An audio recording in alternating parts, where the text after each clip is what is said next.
যে রাসূল সাল্লাল্লাহু আলাইহি সাল্লাম আমাদের সম্পর্ক কাফিরদের সাথে কেমন হওয়ার কথা বলেছেন।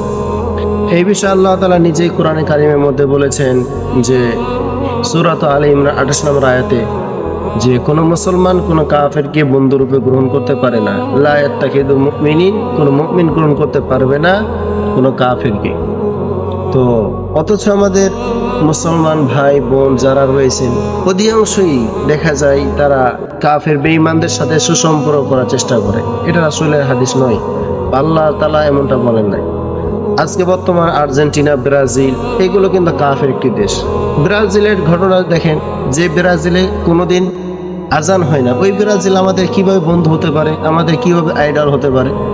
আমাদের যুবক ভাইদের উচিত আমাদের আইডল একজনই হবে, তিনি হলেন হুয়া মুহাম্মদ নবী আমাদের, তিনি আমাদের আইডল। চলার সাথে তিনি, আমাদের সকল কিছুর সাথে তিনি। অথচ আজকে আমরা দুর্বল হয়ে গেছি। এই জন্য আমার বন্ধুদেরকে বলি, ভাইদেরকে বলি, আমরা একমাত্র আল্লাহ রাসূল সাল্লাল্লাহু আলাইহি সাল্লামের দেখানো সুন্নাত অনুযায়ী জীবন করি, সকল বাতিল থেকে আমরা হেফাজত থাকি ইনশাআল্লাহ।